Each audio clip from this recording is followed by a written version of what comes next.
Hello everyone. तो आज हम लोग बच्चा शुरू करेंगे लेक्चर नंबर 7 और आज करंट इलेक्ट्रिसिटी चैप्टर में हम लोग कुछ करेंगे प्रैक्टिस प्रॉब्लम। चैप्टर के जितने भी इम्पोर्टेंट टॉपिक्स थे जिससे एग्ज़ाम में क्वेश्चन आने के बहुत चांस हैं या बहुत बार एग्ज़ाम में क्वेश्चन उनसे पूछे गए, वो सारे टॉपिक्स हम लोगों ने इस चैप्टर में कंप्लीट कर लिए। जिन बच्चों ने अब तक लेक्चर्स नहीं देखे हैं उनको जाके पहले कंप्लीट करें, फिर प्रैक्टिस प्रॉब्लम को शुरू करना है। जिस ऑर्डर में क्लासेस आई हैं उसको मेंटेन करके ही चलना है, उस सीक्वेंस को फॉलो करना है, तभी फ़ायदा होगा, अदरवाइज़ फिर समझने में दिक्कत होगी। तो आज लेक्चर नंबर 7 में हम लोग करेंगे क्या कि करंट इलेक्ट्रिसिटी चैप्टर पे हम लोग कुछ प्रैक्टिस प्रॉब्लम करने वाले हैं। हालांकि इसके पहले एक दो हम लोग क्लास की है प्रॉब्लम्स की, मगर फिर बीच में रोक के हम लोगों ने पूरा फिर थ्योरी को कंप्लीट कर लिया। तो अब हम लोग क्या करेंगे, चैप्टर में कुछ क्वेश्चंस प्रैक्टिस कर लेंगे जहाँ से एग्ज़ाम में क्वेश्चन आते हैं, फिर इस तरीके से चैप्टर को फिनिश ऑफ करेंगे। और इसके साथ ही इसके बाद नहीं, ये क्लासेस चलते रहेंगे हमारे, और इसके साथ ही हम लोग रे ऑप्टिक्स जल्दी शुरू करेंगे। और क्योंकि एग्जामिनेशन बहुत नज़दीक है और अब हम लोग को एकदम टू द पॉइंट और एकदम टारगेट पे हिट करना है जहाँ से एग्ज़ाम में क्वेश्चन बनते हैं। तो अगला जो हमारा टॉपिक होगा, जो हम लोग शुरू करेंगे, वो होगा हमारा रे ऑप्टिक्स। ठीक है, काफ़ी लोगों का कहना भी कि ऑप्टिक्स शुरू कर दिया जाए, तो रे ऑप्टिक्स हम लोग शुरू करेंगे। बट अभी आज हम लोग पहले बात कर रहे हैं इस लेक्चर की, जिसमें हम लोग कुछ बढ़िया बड़े क्वेश्चंस करेंगे जो अलग अलग एग्जामिनेशन में आए हैं, जैसे CUT में आने का चांस है, पूरी बातचीत करेंगे। और अगर तुमको टाइम मिलता है तो ऐसे क्वेश्चंस की प्रैक्टिस करके ज़रूर से एग्ज़ाम में जाना, और अगर नहीं भी मिलता है ना तो इस क्लास को अगर देख लोगे तो भी मोर देन सफिशिएंट है। बस ध्यान से देखना, जो मेथड अप्रोच फॉर्मूले बताऊंगा उनको ध्यान रखना। ठीक है, चलो तो शुरू करते हैं अपना आज का class, lecture number 7, question number first. ये रहा तुम्हारे सामने क्वेश्चन। कह रहा है कि when 5 volt potential difference is applied between 2 ends of a conductor of 0.5 metre. देखो कुछ बच्चों का मैं जानता हूँ कि कुछ बच्चों को लैंग्वेज समझने में दिक्कत आती है कि सर हिंदी में क्वेश्चंस को अगर लिखा जाए तो हम उसको अच्छे समझ सकते हैं, बट हिंदी में लिखना पॉसिबल नहीं है, हिंदी इंग्लिश को साथ साथ लिखना पॉसिबल नहीं है। तुम जान रहे हो कि एक वाइट बोर्ड इस पर लिखने में बहुत टाइम खर्च हो जाएंगे और तो थोड़ा इनकन्वीनियंट होगा, टाइम टेकिंग बहुत ज़्यादा हो जाएगा मेरे लिए। तो मैं क्वेश्चंस को हिंदी में तुमको एक्सप्लेन तो करता ही हूँ, तो अगर ध्यान से सुनोगे तो language is not going to be very big issue, उससे कोई फ़र्क नहीं पड़ेगा। ठीक है, चलो तो कह रहा है कि when 5 volt potential difference is applied between 2 ends of a conductor of 0.5 metre length. कह रहा है कि मेरे पास एक कंडक्टर है जिसकी लेंथ है 0.1 मीटर, लेंथ इज 0.1 मीटर। ठीक है, अब जब हम लोग इसके दोनों एंड के बीच में एक 5 वोल्ट की पोटेंशियल डिफरेंस 5 वोल्ट की बैटरी अप्लाई करते हैं तो उससे क्या होता है, the drift velocity of free electrons, जो फ्री इलेक्ट्रॉन्स है उनके ड्रिफ्ट वेलोसिटी की बात हो रही है। The drift velocity of free electrons is 2.5 10⁴ metre per second. ये उनका ड्रिफ्ट वेलोसिटी, जिसको हिंदी में कहते हो अनुगमन वेग।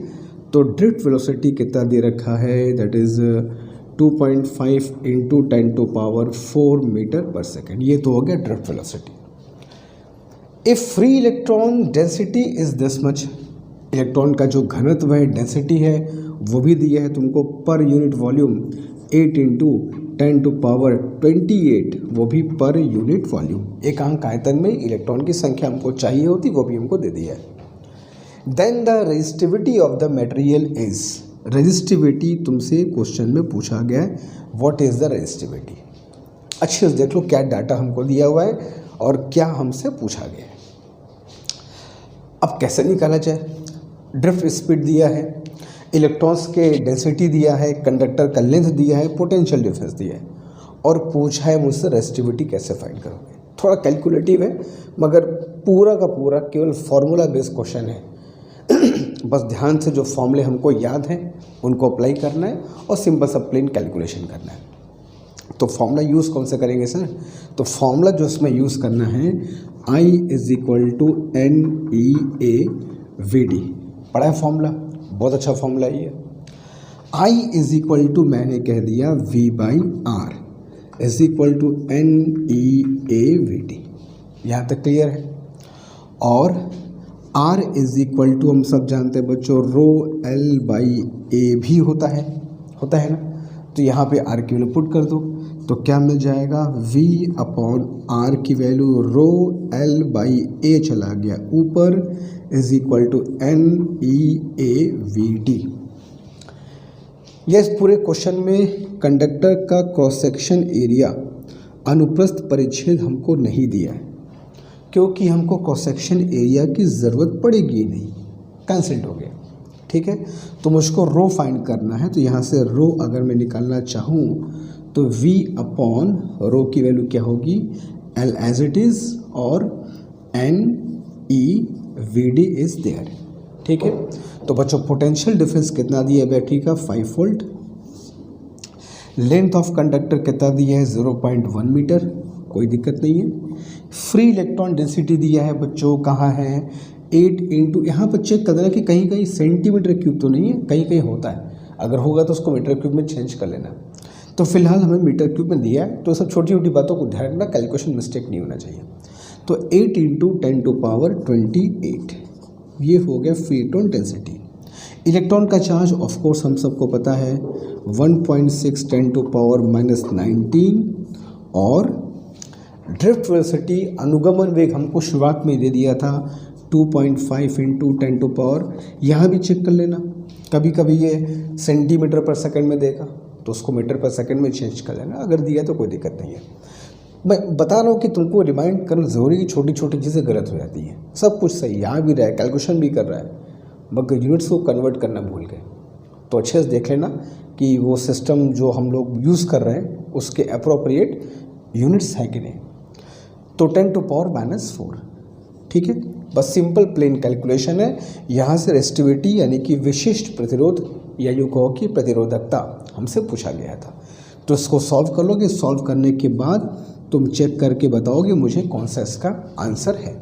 ठीक है, वैसे जहाँ तक मुझे पता है द आंसर इज, इसको सॉल्व करोगे तो 1.6 10⁻8 ओम मीटर इसका आंसर आएगा। फिर भी कैलकुलेशन करके चेक कर देना what will be the correct answer. ठीक है, तो सिंपल क्वेश्चन था, है कि नहीं। बस जो भी तुमको दिया था उसको पढ़ करके एक छोटा सा तुमको वापस में रिलेशन खोजना था कि क्या रिलेशन लगाऊं, क्या फॉर्मूला लगाऊं कि हमारा काम हो जाए। तो फॉर्मूला लगाए I is equal to NE VD, I is equal to क्या हो गया V/R, R की वैल्यू क्या होती है रो L/A।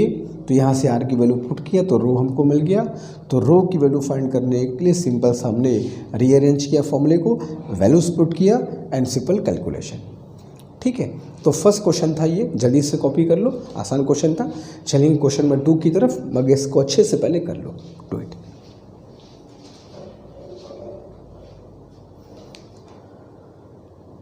तो बच्चों क्वेश्चन नंबर 2 जो है वो कई बार एग्जाम में, अलग एग्जाम में तुमको देखने को मिलेगा कि कुछ ऐसे सर्किट हमको दिए होंगे और जहाँ पे कहेगा कि कौन सा सर्किट ओम्स लॉ को वेरीफाई करने के लिए बिल्कुल अप्रोप्रिएट है।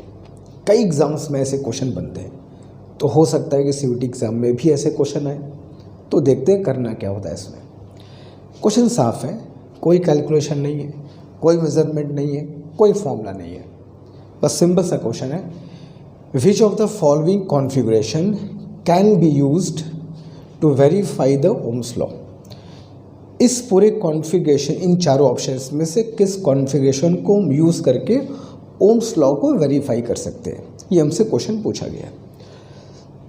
इसमें क्या होता है, सबसे पहली बात तुमको करना क्या पता है, बस तुमको चेक करना है कि वोल्टीमीटर और एमीटर की पोजीशन सही जगह पे है कि नहीं, बस और कुछ नहीं।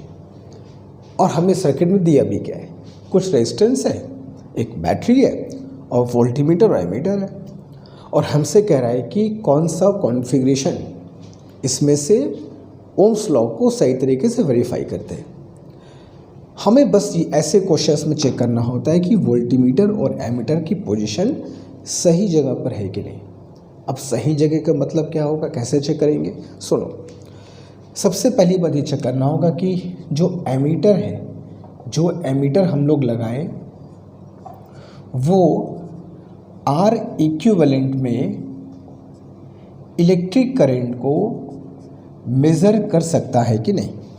क्या एमीटर की पोजीशन सर्किट में ऐसे है कि जो सर्किट का मतलब जो बैटरी से निकलने वाली करंट है, जो सर्किट का जो इक्विवेलेंट रेजिस्टेंस है उसमें करंट को मेज़र कर सकता है कि नहीं, एमीटर की पोजीशन। और वोल्टमीटर, जैसा कि हम जानते हैं कि वोल्टमीटर की जो पोजीशन है वो आर इक्विवेलेंट में पोटेंशियल डिफरेंस को सही तरीके से मेज़र कर सकता है कि नहीं। बस यही तुमको चेक करना है। और हम सब जानते हैं, जब तुमको मैं एमीटर वोल्टमीटर पढ़ा रहा था तो क्या बताया था कि एमीटर को हमेशा रेजिस्टेंस के सीरीज कॉम्बिनेशन में लगाते हैं, जिस रेजिस्टेंस में हमें करंट फाइंड करनी होती है। और जबकि वोल्टमीटर को हम क्या करते हैं, रेजिस्टेंस के पैरेलल कॉम्बिनेशन में सेट करते हैं, जिस रेजिस्टेंस में पोटेंशियल डिफरेंस हमको पता करनी है। एकदम सिंपल सा कॉन्सेप्ट है, बहुत पहले पढ़ चुके हैं यार, याद होगा सबको। बस यही चीज़ चेक कर लो। फर्स्ट ऑप्शन देख लो, 3 रेजिस्टेंस है, इनका जो कॉम्बिनेशन होगा वोल्टमीटर उसके पैरेलल में है। बराबर दिखाई दे रहा है भाई, इनका जो भी कॉम्बिनेशन है वोल्टमीटर उसके पैरेलल में है। और यहाँ से जो भी करंट निकलेगी सर्किट से, जो भी करंट सर्किट से निकलेगी वही करंट इस एमीटर से पास करेगी। तो सर्किट की जो मेन करंट है बैटरी से निकलने वाली, उस करंट को एमीटर मेज़र कर रहा है। और जो सर्किट का इक्विवेलेंट है रेजिस्टेंस, उसके वोल्टेज को भी ये वोल्टमीटर मेज़र कर रहा है। तो एमीटर सीरीज कॉम्बिनेशन में होता है और वोल्टमीटर क्या होता है, पैरेलल में। ये 2 चीज़ों के हिसाब से पहला ऑप्शन तो परफेक्ट दिखाई दे रहा है, मगर फिर भी बाकी ऑप्शंस को चेक करते हैं। सही है तो गलत भी क्या वो भी चेक कर लिया जाए कि भाई ये फिगर होगा तो गलत होगा, ये भी समझ लिया जाए। सेकंड फिगर देखो, ये वोल्टमीटर इन दोनों पॉइंट्स के बीच में कनेक्टेड है। अब ये किसका पोटेंशियल डिफरेंस मेज़र करेगा, ये जो कॉम्बिनेशन है उसका वोल्टेज मुझको चाहिए। एमीटर की पोजीशन देखो, यहाँ से करंट फ्लो किया, यहाँ गया, यहाँ गया। अब इसमें जो करंट फ्लो करेगी वो कौन सी करंट होगी, वो बैटरी से आने वाली करंट तो नहीं होगी। तो दूसरे फिगर में एमीटर वोल्टमीटर की पोजीशन मतलब सही नहीं है। ठीक है भाई, वेरीफाई करने का मतलब क्या कि तुम करंट और वोल्टेज के बीच में जब ग्राफ ड्रॉ करो तो स्ट्रेट लाइन आना चाहिए। अब रेजिस्टेंस देखो वेरिएबल भी है, रेजिस्टेंस को हम चेंज करेंगे, चेक करेंगे करंट और वोल्टेज कैसे चेंज कर रहे हैं। थर्ड ऑप्शन में देखो, थर्ड ऑप्शन में भी चीज़ें सही नहीं है। एमीटर तो ठीक है यहाँ पे लगा हुआ है, लेकिन वोल्टमीटर की पोजीशन ठीक नहीं है, वो इस पूरे कॉम्बिनेशन के पैरेलल में नहीं है। Same is true for option number 4। Voltmeter का तो पोजीशन देखो ठीक है, ये पूरे कॉम्बिनेशन के वोल्टेज को नाप लेगा, लेकिन एमीटर की पोजीशन जो है वो पूरे करंट को मेज़र नहीं कर सकते, वो किसी रेजिस्टेंस के करंट को मेज़र कर सकते हैं। तो चौथे ऑप्शन में भी फिगर में भी एमीटर वोल्टमीटर की पोजीशन सही नहीं है, जो कि हम जानते हैं एमीटर क्या होना चाहिए सीरीज़ में और वोल्टमीटर क्या होना चाहिए पैरेलल में। तो उस हिसाब से ऑप्शन नंबर 1 इज़ एप्रोप्रिएट। इस कॉन्फ़िगरेशन को अगर हम यूज़ करें तो हाँ, हम लोग ओम्स लॉ को वेरीफाई कर सकते हैं। हम लोग करंट और वोल्टेज के बीच में ग्राफ ड्रॉ कर सकते हैं, एमीटर की रीडिंग चेक कर लेंगे, वोल्टमीटर की रीडिंग चेक कर लेंगे, ग्राफ ड्रॉ कर लेंगे, स्ट्रेट लाइन आएगा, समझ जाएंगे ओम्स लॉ इज़ वेरीफाइड। ठीक है, तो फर्स्ट ऑप्शन से हम लोग वेरीफाई कर सकते हैं। अभी इस पे क्वेश्चन को और करेंगे, और भी क्वेश्चंस बनते हैं इस पर। ठीक है, तो जल्दी से क्वेश्चन करो। तो क्वेश्चन नंबर 3 इस टाइप पर एक क्वेश्चन लोग अभी और करने वाले हैं। ठीक है, जल्दी। अब इसी टाइप पर बच्चों एक क्वेश्चन और करते हैं, और तुम बिलीव करो कि आज के पूरे क्वेश्चंस का सबसे बढ़िया क्वेश्चन है ये। अब बढ़िया क्यों बोल रहा हूँ कि जो कॉन्सेप्ट तुमको यहाँ पर देखने को मिलेगा, तुम उस कॉन्सेप्ट को बहुत अच्छे से पहले देखते हो, समझते हो, फिर अप्लाई करते हो। कोई कैलकुलेशन नहीं है, बस समझना है। और मैं तुमको पहले ही कह चुका, ऐसे क्वेश्चन तुम्हारे एग्ज़ाम में अलग अलग एग्ज़ाम बहुत आते हैं, तो हो सकता है कि CUT एग्ज़ाम में भी ऐसा क्वेश्चन आने का पूरा चांस हो। तो ऐसे क्वेश्चंस को करने का अप्रोच समझना क्या है, तरीका रटना नहीं कि ऐसे क्वेश्चन को सर ने बस कर दिया। अप्रोच मेथड देखो कैसे करते हैं। इसमें कुछ वैल्यूज़ की बात हो रही है, हालांकि कैलकुलेशन यहाँ भी नहीं करना होगा, बट एमीटर और वोल्टीमीटर में जो बातें सिखाई हैं उसका ध्यान रखना होगा। करेंगे to verify Ohm's law. Ohm's law को सत्यापित करने के लिए, वेरीफाई करने के लिए एक स्टूडेंट को कुछ चीज़ें दी गई है। सबसे पहला क्या दिया है, एक टेस्ट रेजिस्टेंस RT, एक रेजिस्टेंस दिया गया RT। भाई उसी रेजिस्टेंस में करंट मेज़र करना होगा, उसी का तुमको वोल्टेज मेज़र करना होगा। दैट इज़ टेस्ट रेजिस्टेंस का मतलब कि इसी में करंट, इसी वोल्टेज नाप करके ओम्स लॉ को वेरीफाई करना है। और आगे क्या दिया है, एक high resistance R1 high value रखना, लो रेजिस्टेंस R2 लो है, एंड 2 गैल्वेनोमीटर्स G1 एंड G2, 2 गैल्वेनोमीटर्स है with a variable voltage V। अच्छी बात है। Which of the following configuration is appropriate, इनमें से कौन सा कॉन्फ़िगरेशन बिल्कुल अप्रोप्रिएट है ओम्स लॉ को वेरीफाई करने के लिए।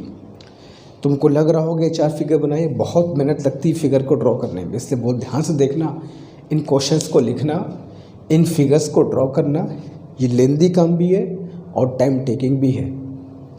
अगर तुम उसके वैल्यू करोगे, पढ़ोगे, तुम्हारे काम आएगा, तो इससे बड़ा रिवॉर्ड कुछ नहीं होगा मेरे लिए। तो जो ये मेहनत हो रही है उसको सार्थक बनाओ और जम करके पढ़ाई करो, और कुछ भी नहीं चाहिए, बस इतना ही काम कर लो। चलो कैसे चेक किया जाए, ये जो टेस्ट रेजिस्टेंस RT तुम देख रहे हो, RT सब में दिया है, इसी RT के एक्रॉस हमें वोल्टेज और करंट को मेज़र करना है। अब तुमको सर इसके पहले तो एमीटर और वोल्टीमीटर दिया था और आपने कहा था कि एमीटर और वोल्टीमीटर की पोजीशन बस चेक किया करो। अब भी वही कह रहा हूँ, कहीं भी ऐसे क्वेश्चंस आए वेरीफाई करने के लिए बस एक ही काम करना कि एमीटर और वोल्टीमीटर की पोजीशन को चेक करना कि एमीटर और वोल्टीमीटर जहाँ पर लगाए गए हैं वो सही पोजीशन है कि नहीं, बस इसको चेक करना।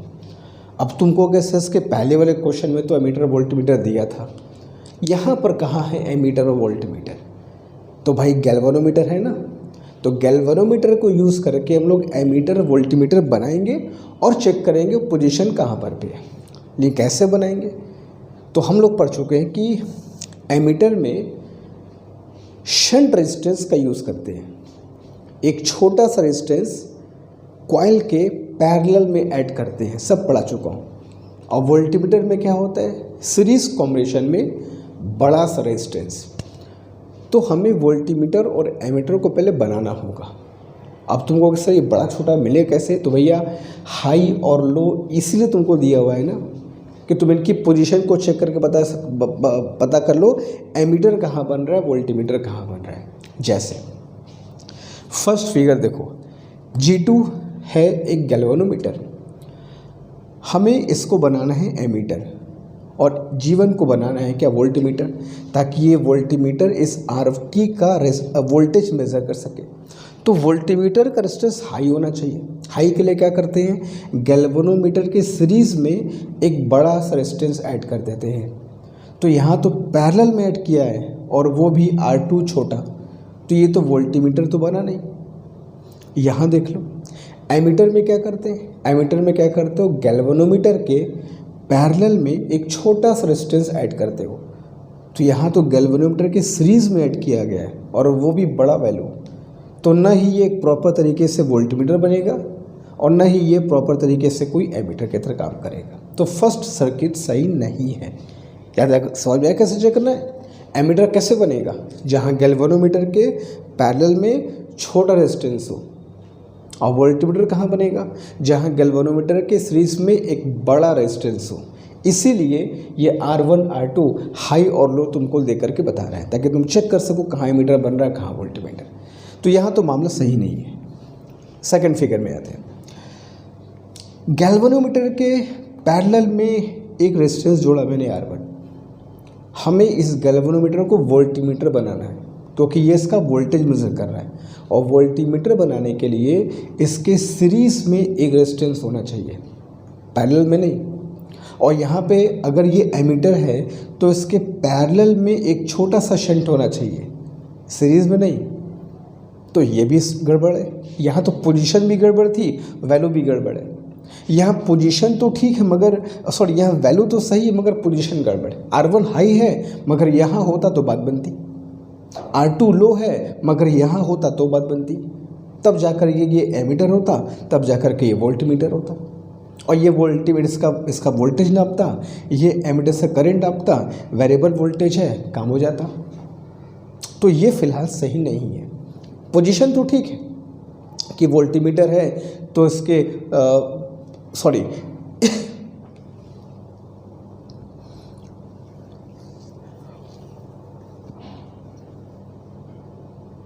वैल्यूज तो ठीक है मगर पोजीशन सही नहीं है। R1 हाई है मगर यहाँ होता तो बात बनती, R2 लो है मगर यहाँ होता तो बात बनती। यहाँ देखो R1 रेजिस्टेंस हाई है, G1 की सीरीज़ में जोड़ दिया तो बन जाएगा ये पूरा पूरा तुम्हारा एक वोल्टमीटर जिसका रेजिस्टेंस क्या होगा, हाई होगा। G2 के पैरेलल में R2 छोटा सा रेजिस्टेंस जोड़ा है, इसी को शंटिंग बोलते हो। तो ये पूरा पूरा तुम्हारा क्या काम करेगा बच्चों, एमीटर की तरह काम करेगा। अब वोल्टमीटर क्या करेगा, इसके वोल्टेज को मेज़र करेगा, एमीटर क्या करेगा, इससे करंट को मेज़र करेगा। हो जाएगा वेरिफिकेशन, चेक कर लोगे, ग्राफ ड्रॉ कर लोगे। तो अब तक इन तीनों फिगर में जो तीसरा फिगर दिखाई दे रहा है वो हमको अप्रोप्रिएट लग रहा है, मगर फिर भी चौथा ऑप्शन में देख लेते हैं। G1 के सीरीज़ में R2 है, R2 की वैल्यू कम है, या पोजीशन तो ठीक है मगर वैल्यू सही नहीं है। R2 छोटा रेजिस्टेंस है, इसको वोल्टमीटर सही तरीके से नहीं बना पाएगा। यहाँ भी पोजीशन ठीक है मगर एमीटर में जो शंटिंग करते हैं वो छोटी वैल्यू होनी चाहिए। R1 तो बहुत बड़ी वैल्यू है, तो ये प्रॉपर तरीके से एमीटर और ये प्रॉपर तरीके से वोल्टमीटर की तरह काम नहीं कर पाएगा। और वही कुछ समस्याएं फर्स्ट और सेकंड में भी देखने को मिल रही थी। दोनों चीज़ चेक करनी है कि R1 R2 की पोजीशन सही है कि नहीं, कहाँ पे सीरीज़ कहाँ पर पैरेलल, और R1 R2 की जो वैल्यूज़ है वो सही तरीके से यूज़ किया गया है कि नहीं।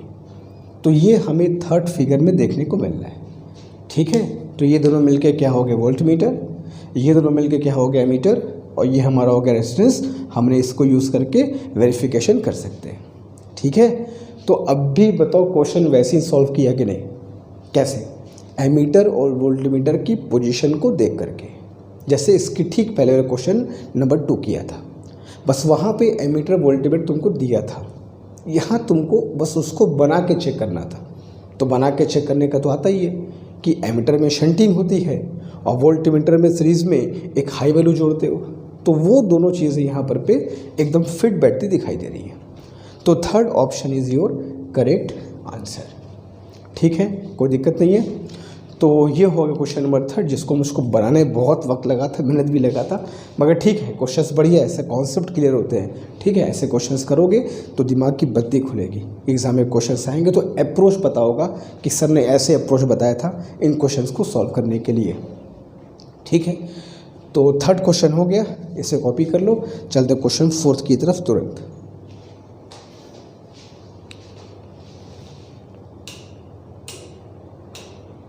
अब चलते बच्चों क्वेश्चन 4 की तरफ। मैं जानबूझ करके उन क्वेश्चंस को ही सिलेक्ट करके लेकर के आ रहा हूँ जिन क्वेश्चंस के आने का चांस देखो ज़्यादा है।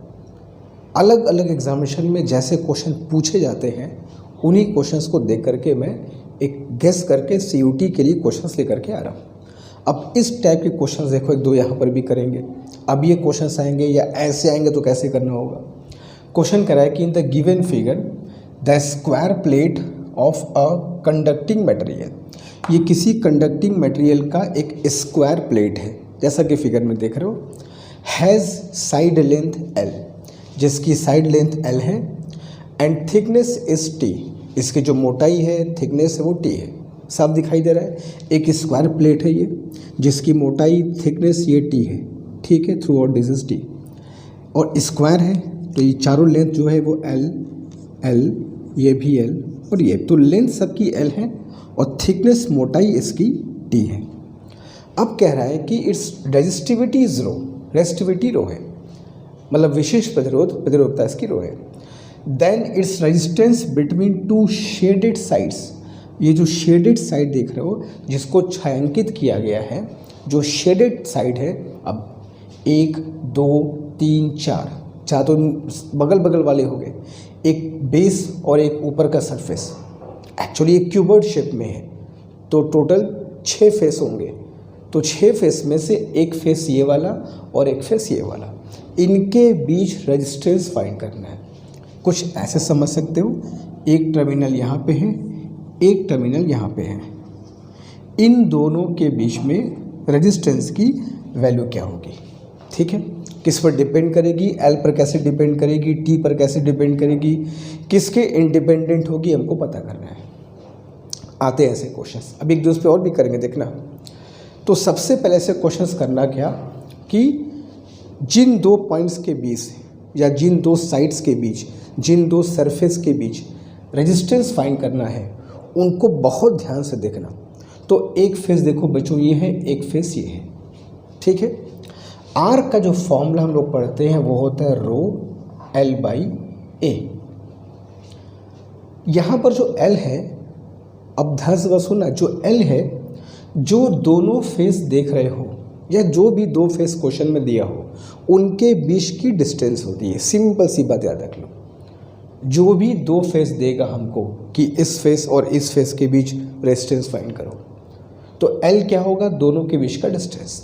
तो इस फेस और इस फेस के बीच का डिस्टेंस कितना है, वो तो साइड के बराबर है, तो ये कितना हो जाएगा, रो इंटू एल। अब बचा एरिया। एरिया क्या होता है, तो जिस फेस के बीच निकालना है उन्हीं का एरिया। तो एक फेस ये है, एक फेस ये है, इस फेस का एरिया निकाल लो, वही यहाँ पर रखाएगा। तो कोई भी क्यूब हो, क्यूबॉइड हो, जहाँ पर भी तुमको दो सरफेस दो फेस दे, उनका जो एरिया है वही यहाँ पे रखाएगा। तो ये जो सरफेस तुम देख रहे हो, ये वाला जो सरफेस तुम देख रहे हो, इसका एरिया कितना होगा, ये तो रेक्टेंगल है, तो लेंथ इंटू ब्रेथ, तो लेंथ कितनी है एल और ब्रेथ कितनी है टी, तो एरिया कितना होगा एल इंटू टी। ठीक है, तो एल से एल यहाँ कट जाएगा, तो R is equal to rho by T, इसकी वैल्यू आएगी। क्लियर है, अब देख लो।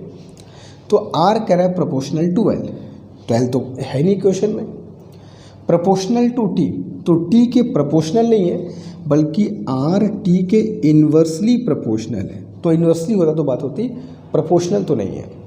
हाँ, इंडिपेंडेंट ऑफ एल है, इसमें एल कहीं नहीं आ रहा है, तो resistance is independent of L, independent of T तो नहीं है क्योंकि क्वेश्चन में टी तो आ ही रहा है। तो ऐसे क्वेश्चंस को हमको सबसे पहले देखना होगा कि जो दो फेस के बीच, दो साइड के बीच रेजिस्टेंस पूछा गया है वो कौन कौन है, उनके बीच की डिस्टेंस क्या है, उन फेसेस का एरिया क्या है। बस यही दो चीज़ फाइंड करना है, रख दोगे फटाफट आंसर आ जाएगा। ठीक है, मगर इस पर एक क्वेश्चन अभी और करेंगे ताकि बहुत बढ़िया सा कॉन्सेप्ट क्लियर हो जाए, क्वेश्चन आए तो छूटने ना पाए। ठीक है, तो फोर्थ क्वेश्चन हो गया जल्दी को, फिफ्थ क्वेश्चन की तरफ हम तुरंत आगे बढ़ेंगे जल्दी।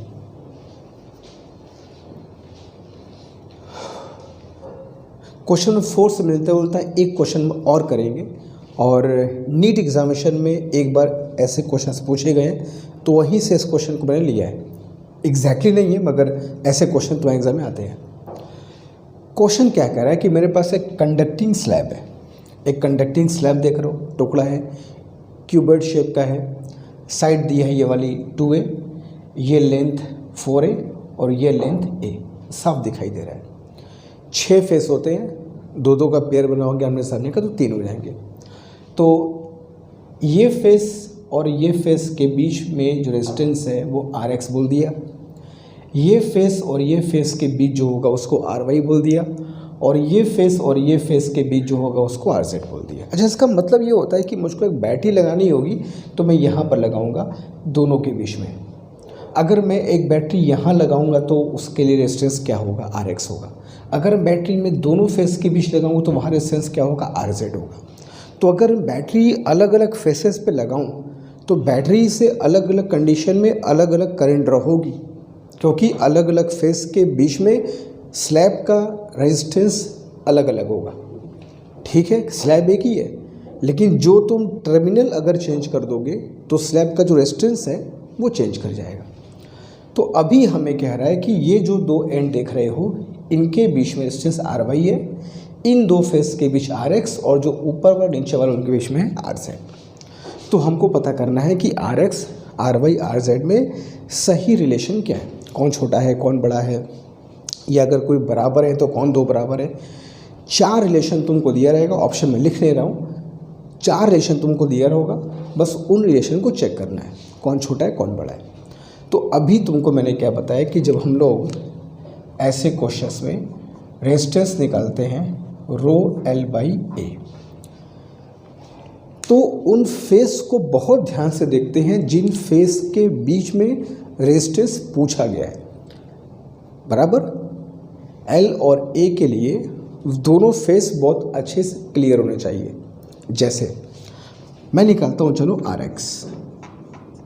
आर एक्स का मतलब क्या हुआ, ये फेस और ये फेस के बीच में रेजिस्टेंस। तो मैंने अभी कुछ देर पहले क्या बताया 4th क्वेश्चन में कि एल जो होता है वो दोनों फेस के बीच का डिस्टेंस होता है। तो ये फेस और ये फेस का जो बीच का डिस्टेंस है ये वाला, वो तो 2a के बराबर है। तो एल की वैल्यू क्या हो जाएगी, r is equal to rho into 2a। और ये a क्या होता है, ये होता है दोनों जो फेस के बीच निकाल रहे हो उनका एरिया। तो ये फेस का एरिया क्या होगा, ये लेंथ कितनी है 4a और ये डिस्टेंस कितनी a, तो 4a इंटू a किया तो कितना आ गया 4a स्क्वायर। ठीक है, तो कितना हो जाएगा ये 2 रो, अच्छा 2 से मैं काट भी दूँ इसको तो 2a पूरा कट जाएगा, तो रो a बाई क्या आएगा 2a। ये आर एक्स की वैल्यू आ गई।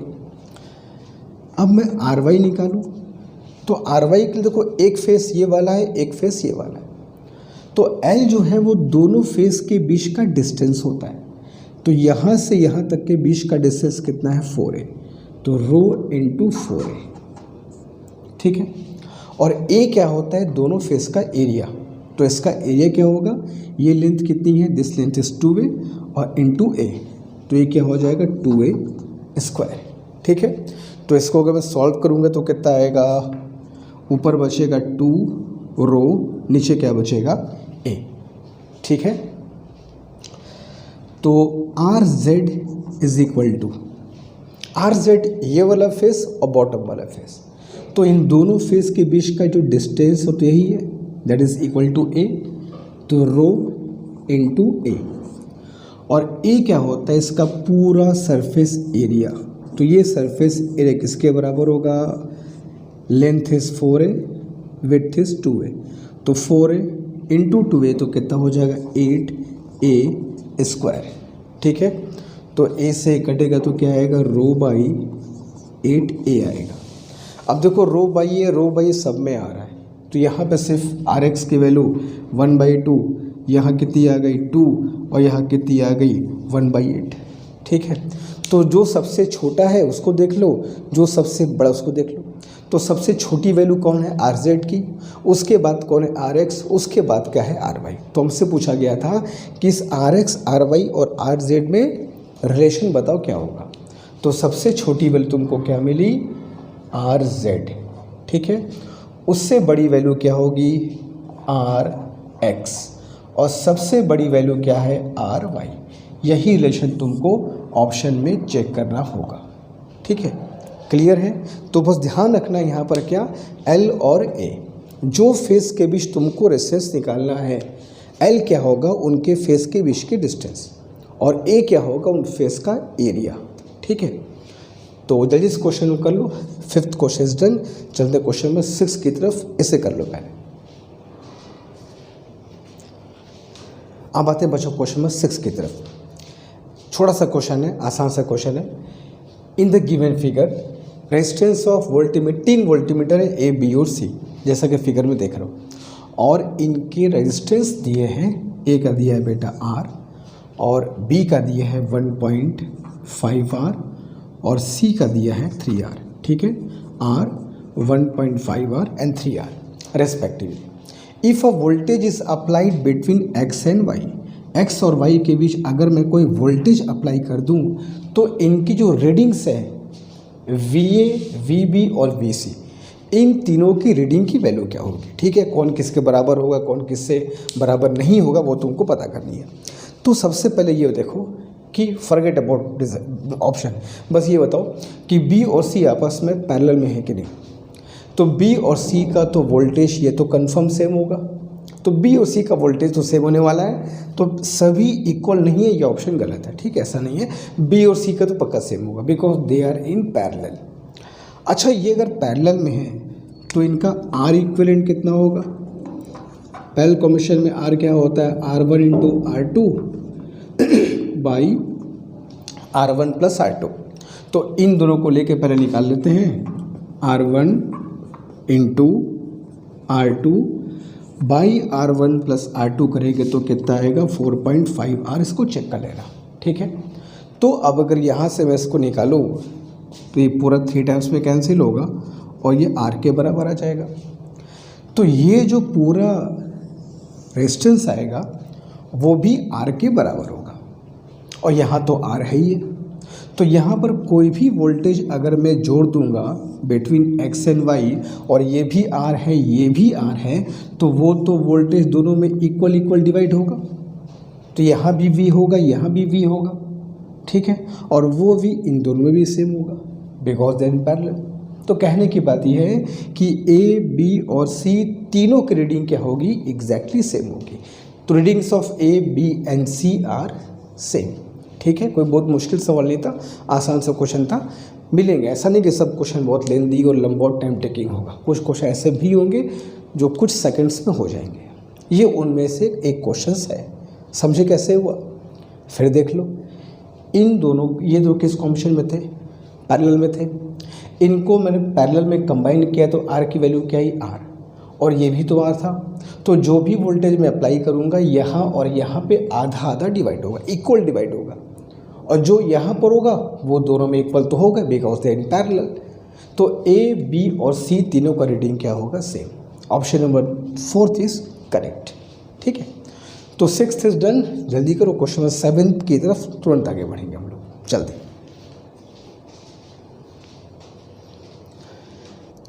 चलते क्वेश्चन नंबर 7 की तरफ, जो कि एक बिल्कुल फॉर्मूला बेस्ड क्वेश्चन है और इस टॉपिक से क्वेश्चन बहुत एग्जाम में आते हैं।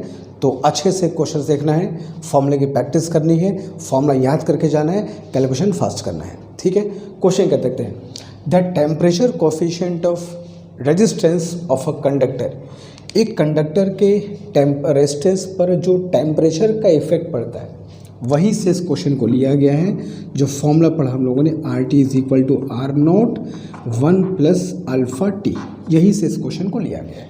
ठीक है, तो जो temperature coefficient of resistance of a conductor है, किसी गिवन कंडक्टर के लिए टेम्परेचर कोफिशिएंट ऑफ रेजिस्टेंस यानी कि अल्फ़ा दिया है 0.00125 पर degree centigrade. At 300 kelvin it's resistance is 1। 300 kelvin को अगर मैं सेंटीग्रेड में चेंज कर दूं तो T इज इक्वल टू कितना आएगा? 27 डिग्री सेंटीग्रेड आएगा। ठीक है, क्योंकि यहाँ पे अल्फ़ा सेंटीग्रेड में है तो हम लोग यहाँ जो टेम्परेचर यूज़ करें वो भी सेंटीग्रेड में ही हो तो बढ़िया रहेगा। तो 300 केल्विन मतलब T is equal to 27 degree centigrade पर रेजिस्टेंस कितना दिया है? Is equal to 1 ohm. ठीक है, तो कह रहा है कि कितने टेम्परेचर पर, एट व्हाट टेम्परेचर की वैल्यू पूछी गई है। The resistance will be 2 ohm. Simple सा क्वेश्चन है, कोई बहुत मुश्किल सवाल नहीं है, मगर सिर्फ कैलकुलेशन की बात करोगे तो ऐसे क्वेश्चन तुमको मिलेंगे। तो अप्लाई कर दें फॉर्मूला, पहले नोन टेम्परेचर के लिए और दूसरा अननोन टेम्परेचर के लिए। दो इक्वेशन बनाओ, दोनों को सॉल्व कर लो। तो नोन पे जब लगाओगे तो RT की वैल्यू कितनी है? 1 ओम। R0 क्या होता है? 0 डिग्री सेंटीग्रेड पर रेजिस्टेंस, जो नहीं पता तो छोड़ दो। And 1 plus 27 alpha. Second condition में रेजिस्टेंस क्या हो रहा है? डबल, तो डबल कर दिया 2 ohm is equal to R0 1 plus T into alpha. ठीक है, दोनों को डिवाइड कर दिया जाए तो डिवाइड करूँगा तो 1/2 इज इक्वल टू क्या आ जाएगा? 1 plus 27 alpha divide by 1 plus T alpha. ठीक है, अब अल्फ़ा की तुमको ये वैल्यू यहाँ पे रखनी है और सिंप्लीफाई करना है और कैलकुलेशन करके मुझको बताना है कि T की वैल्यू क्या होगी। ठीक है, तो सारे बच्चे इस T की वैल्यू को फाइंड करके मुझे इसका आंसर हमेशा की तरह कमेंट बॉक्स में करके बताएं कि इसका सही आंसर क्या आएगा। ठीक है, तो ऐसा क्वेश्चन आता है, सिंपल कैलकुलेशन खाली करना है, फॉर्मूला बेस्ड क्वेश्चन है मगर इम्पॉर्टेंट है। इस फॉर्मूले पर क्वेश्चन तुमको एग्जाम में बहुत मिलते हैं। तो जल्दी इस क्वेश्चन को कर लो। क्वेश्चन में 8 की तरफ हम तुरंत चलेंगे, ठीक है, जल्दी।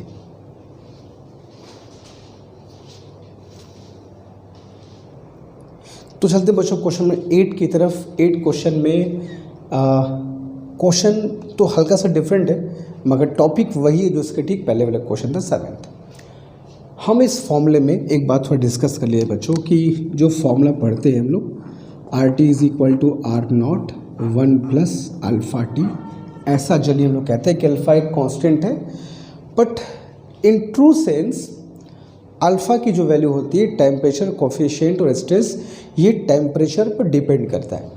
तो क्वेश्चन कह रहा है कि इस इक्वेशन में r is equal to R not 1 plus A T plus B T square में where R naught is resistance at 0 degree centigrade, वो तो हम सब जानते हैं।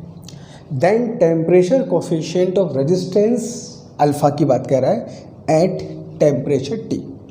अल्फ़ा की वैल्यू बताओ एट टी टेम्परेचर। तो बाय डेफिनेशन जो अल्फ़ा की वैल्यू होती है वो क्या होता है, रेजिस्टेंस में change, in fact fractional change per unit temperature, ठीक है। R T minus R not by R not into T, ये अल्फ़ा का एक्चुअल में फॉर्मूला होता है। तो R T minus R not अगर हम यहाँ से फाइंड करें तो इसको अच्छे इस चीज़ को अगर हम लोग डेरिवेटिव फॉर्म में लिखें तो इसको ऐसे कह सकते हैं 1 by R into D R by D T. Resistance में चेंज हम लोग फाइंड करते हैं per unit change in temperature, fractional change, वही हमारा अल्फ़ा होता है। अगर अल्फ़ा के डेफिनेशन की बात किया जाए तो that is 1 by R D R by D T, ये अल्फ़ा का डेफिनेशन होता है। तो अब हम लोग करते क्या हैं कि 1 बाई, ये तो तुम्हारा क्या हो गया, आर नॉट इनिशियल वैल्यू। अब इस आर को डिफ्रेंशिएट किया जाए, डिफ्रेंशिएशन ऑफ आर की वैल्यू है R not 1 plus A T plus B T square. यहाँ टी टेम्परेचर है, इस बात का ध्यान रखना। तो ये कितना वैल्यू हो जाएगा, आर नॉट तो ऐसे ही कट जाएगा। अब टी के एस्पेक्ट में डिफ्रेंशिएट को तो कहता है 0 प्लस ए प्लस 2 बी टी। तो अल्फ़ा की वैल्यू यहाँ से क्या आएगी, ए प्लस 2 बी टी। सिंपल सा क्वेश्चन। तो कहीं भी अगर हमसे पूछ ले कि भाई किसी गिवन इक्वेशन में अल्फ़ा की वैल्यू क्या है, तो अल्फ़ा का ये एक फॉर्मूला है, इसको अगर याद रख लोगे तो इससे भी तुम्हें कुछ क्वेश्चंस करने को मिल जाएंगे।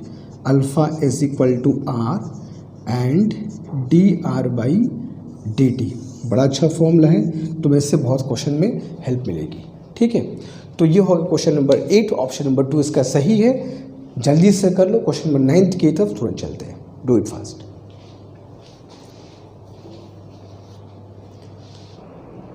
नाउ क्वेश्चन नंबर 9th जैसा क्वेश्चन नीट एग्जामिनेशन में कई बार पूछा गया है, तो हो सकता है सीयूटी में भी आ जाए। देखते हैं पहले क्वेश्चन है क्या। कह रहा है कि एक इलेक्ट्रिक बल्ब है 500 वाट, 100 वोल्ट का मतलब क्या होता है। मतलब ये होता है कि इस इलेक्ट्रिक बल्ब को अगर हम 100 वोल्ट की सप्लाई अगर देंगे, ठीक है, फिलामेंट इसका ये है, अगर इस इलेक्ट्रिक बल्ब को हम 100 वोल्ट की सप्लाई देंगे तो 500 वाट का पावर हमको ये देगा। इतना मेरे ख्याल सभी बच्चों को पता भी होगा। 100 वोल्ट 500 वाट का मतलब क्या कि 100 वोल्ट का सप्लाई दो, 500 वाट का पावर तुमको बल्ब देगा। लेकिन हमने क्या किया कि इसको 230 मेंस की सप्लाई से जोड़ दिया, 230 ज़्यादा वोल्ट दे दिया। तो ज़्यादा वोल्ट देना अच्छा नहीं होता है क्योंकि वो बल्ब 100 वोल्ट पर ऑपरेट करते हैं और तुम उसको 230 वोल्ट दे दिए, तो हो सकता है कि उसका जो फिलामेंट है वो हाई वोल्टेज से फ्यूज़ कर जाए। भाई वो तो 100 वोल्ट पर तुम कहोगे सर ठीक तो है, अगर फॉर्मूला क्या होता है, P is equal to, formula होता है P is equal to V square by R. अच्छा तो है, 100 वोल्ट पर 500 वोल्ट दे रहा था, 230 दे दिया, ज़्यादा वोल्ट देगा, वोल्ट बढ़ाओगे तो पावर बढ़ जाएगा, अच्छी बात है, तो फिर क्यों परेशान है। ठीक है बढ़ जाएगा, लेकिन पावर ज़्यादा बढ़ जाएगा तो इस बल्ब के जो फिलामेंट है उसके फ्यूज़ होने का चांस भी तो बढ़ जाएगा। तो 100 वोल्ट पर ही उसको ऑपरेट करना है। 230 वोल्ट हमें सप्लाई दिया गया है मगर हमको 100 वोल्ट का ही काम है। अब क्या किया जाए, इसका मतलब ये हुआ कि 230 में से 100 वोल्ट केवल बल्ब को चाहिए, 130 वोल्ट हमारे पास एक्स्ट्रा है जिसको हमको बल्ब को नहीं देना है, कहीं और उसको एडजस्ट करना है। तो कहीं और एडजस्ट करने के लिए क्या करेंगे, उस बल्ब के सीरीज कॉम्बिनेशन में एक रेजिस्टेंस हम लोग यहाँ पे ऐड कर देंगे, जैसा कि फिगर में देख रहे हो आर।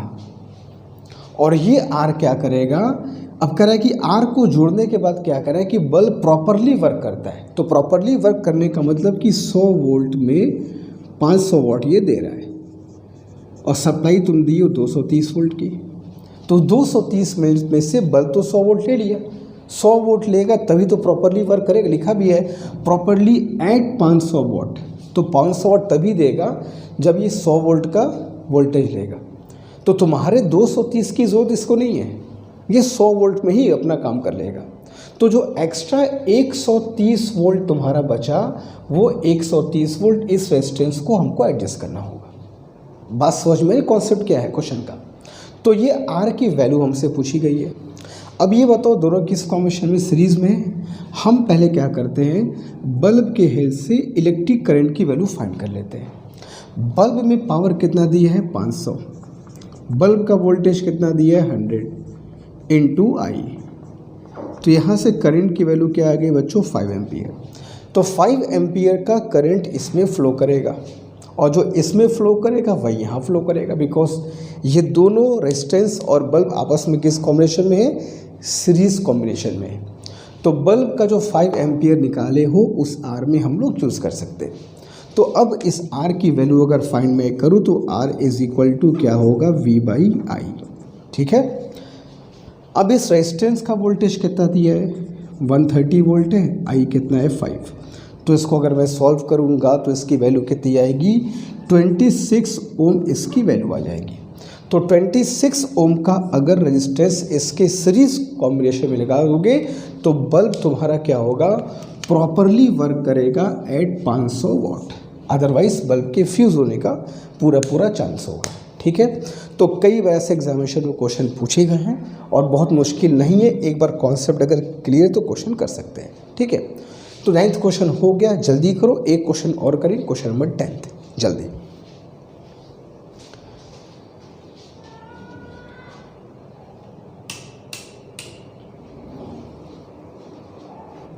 क्वेश्चन नंबर 10 भी बच्चों कई बार एग्जाम पूछा जाता है।